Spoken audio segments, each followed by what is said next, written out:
To the KDPG Sunday edition. This morning we're talking about the issues facing the legislators in Harrisburg, mainly the state budget, which has to be enacted by July the 1st. Our guest this morning is State Senate Minority Leader Jay Costa, and we've been talking about issues pertaining to the budget. You were also talking about another major issue you feel has to be resolved.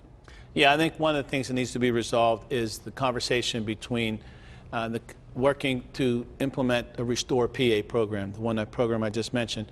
Right now, the governor is looking for the revenue stream to create this $4.5 billion fund over 4 or 5 years using the Marcellus Shale proceeds. So the money would come from there to pay the debt service along those lines. There's a conversation about maybe replacing that, putting into place what's referred to as RGGI. It's a regional greenhouse gas initiative. It's a compact of a number of states working together and then being able to drive revenues from the sale of these credits, so to speak, and use those proceeds to pay for the debt service. So that's one of the conversations that's still unresolved. What we're talking about doing is essentially giving the governor the authority to go out and negotiate whatever deal he can negotiate with other states so we're on par with other states, so there's not an anti-competitive situation for us. Be able to do that and come back to the General Assembly, say, here's the deal I've cut, here's what the revenue we're going to raise, and then here's where we'd like to spend it. And he'll have to come to the General Assembly later to be able to do that. Would that, in the end, though, also just be another fee or tax on the drillers? No, not necessarily. This would be dealing with those individuals who are emitting stuff into the air. Okay. So it's more of an environmental issue more so than as a drilling issue. So the Marcellus piece would be out of the picture, and this would replace that revenue stream. A carbon tax. Carbon tax, essentially, yeah. And that's what we're working on. That's one of the things that remains outstanding. Second issue outstanding relates to the minimum wage. We've been calling for an increase in the minimum wage for quite a while. Governor proposed going from $7.25 to $12, and then from there ramping up over a course of years to $15. We are the only state around us, the only state in this whole Northeast, really, that has not increased our minimum wage. Every other state is higher. New Jersey is going to be at 11 come January 1st. I think New York is already at 11 in different amounts in different places in the city and the like. Ohio, Maryland, West Virginia is, I think, 8.55. So all these states around us are on target are already higher than us and are going to grow. We have an increase that's for a number of years. I think 2006 is the last time we did it in Pennsylvania. So we have work to do, and we should do it. There's broad support to be able to do that. But for whatever reason, we can't get our Republican colleagues in the House to want to support that measure, and we're going to continue to pursue that. So both PennDOT and the Turnpike Commission could do with more money. But PennDOT has to give money from one of its funds to the state police. The Turnpike Commission has to give something like $450 million a year to PennDOT. How do you sort of clean up that mess and give these agencies what they need to keep the roads and bridges in good shape? Yeah, that's a great question. That's one of when I mentioned earlier about this $650 million not coming in through EITC. That's one of the issues I raised through this process and in committee about not having those resources available to make those investments we have to address. We are under 2 timelines as it relates to the Turnpike. 2022, we have to relieve the Turnpike of paying that $450 million. So we have to come up with $400 million, 200 which will go to PennDOT, 200 which will go to transit. If we don't replace that money, transit's going to take a $200 million hit, have a detrimental impact, particularly here at the Port Authority and certainly SEPTA and around the state. So we're working along those lines right now to try to address taking some of the budget surplus that we have this year and putting into a place to ramp that down as we go forward. So this year I think it will be a $50 million reduction to the Turnpike, and we will replace it with revenue that we have available.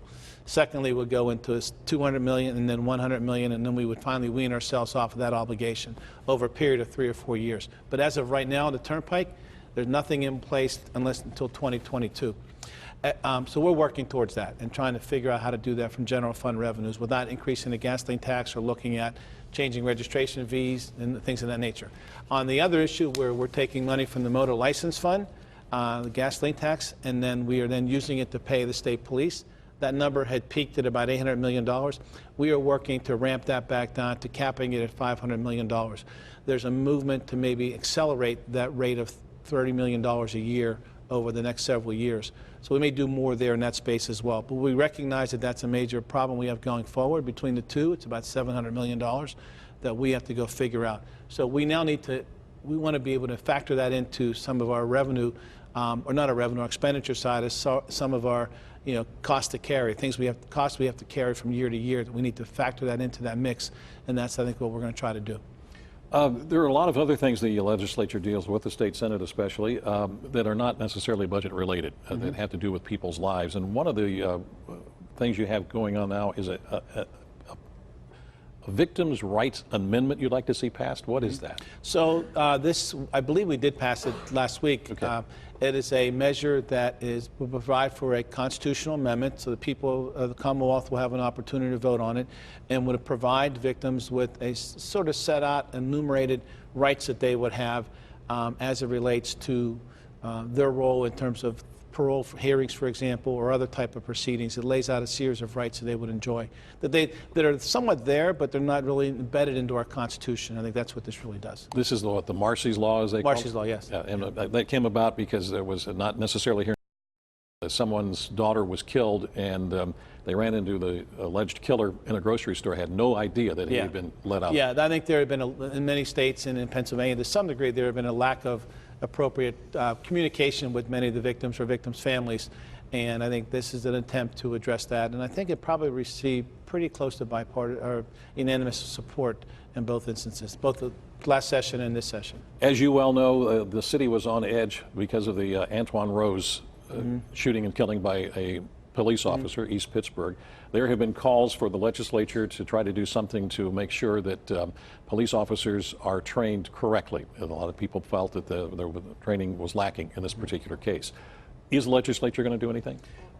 There's legislation pending. Myself and a number of folks, my colleagues from Pittsburgh and Allegheny County, introduced a series of bills in September of 18. Those bills did not move at all.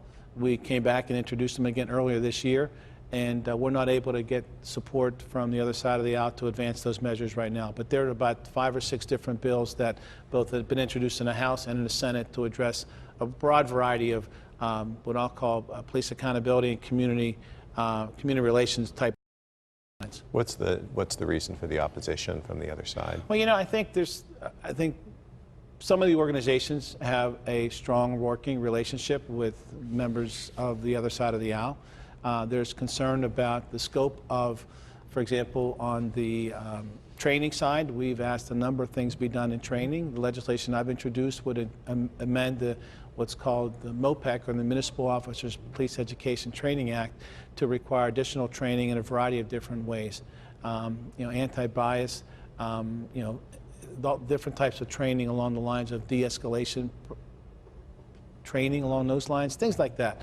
The bigger issue, I think, is the issue regarding the disclosure of information or a central database where local governments who have police officers who have either been cited or who have been disciplined for whatever reason, that information be communicated to a central registry, so that when someone in Forest Hillsborough in Allegheny County, where I live, they're looking to hire an individual who used to work in, out in, Upper Darby, Pennsylvania, Southeast PA. There's no way to know the background of what occurred with respect to that. So Upper Darby, if they had any incidents, they would be required to put into the central database. Forest Hills can then look to see if there's anything there and then proceed with their hiring process.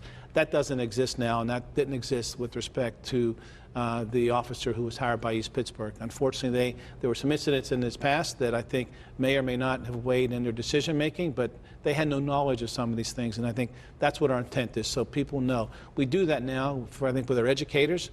We have a place that information is contained. We should be doing something along those lines. And there are a few other measures that our folks are talking about, particularly along the lines of part-time officers, how we do less part-time officers and maybe move towards a regionalization of police departments, which I think is really what we should be doing. The state Senate also passed an affordable housing legislation to increase the funding for that? Yeah, I think we always have an interest in doing things along the lines of adding more resources to allow for affordable housing through various programs, specifically through PHFA. I think that's a program, the Pennsylvania Housing Finance Agency. They do tremendous work in a variety of different programs, and this is just an attempt for us to be able to replicate a federal program that we have at the state level. All right, we don't have a lot of time left, so let's talk a little bit about where we started. The legislature right now, this budget process is, you say, it's not as acrimonious as it was a couple of years ago. What about overall with the State House and the State Senate and between the two parties? Are things getting done? I think there's a number of things that we can point to that are getting done. And particularly when we're done on Thursday or Friday or even Saturday maybe, I think there'll be a number of initiatives that will be part of this process that will conclude many issues with regard to, in the school code, for example, we'll be addressing. We're going to have a farm bill, a series of bills that the farming community has asked the governor and us to implement. We will be doing that to make it more advantageous to our farmers in the agriculture community. We're going to, in the healthcare space, we are going to do a Pennsylvania State Exchange by the end of next week, which would replicate what's being done at the federal level and puts us in a position to be able to drive down premium costs in Pennsylvania for those individuals. A couple other, I mentioned to you the RGGI program and a few other things that we're doing in the education space. We don't have a lot of time, maybe 20 seconds or so. Any chance that the Democrats are going to gain control of either of the houses in the next election? I think there's a great opportunity for state Senate Democrats to be successful. We've identified seats in different parts of this Commonwealth. I think the wind is at our back as we go forward, and I believe that we could be in a position to have 25 members come November 2020. 2020. We'll see. Again, that's what we're hoping for. State Senator Jay Costa, thank you so much for being with us. Again, we invited the Speaker of the House, Mike Turzai, to come on this morning. He could not make it. We'll have him on at some other point. We'll be back in just a moment.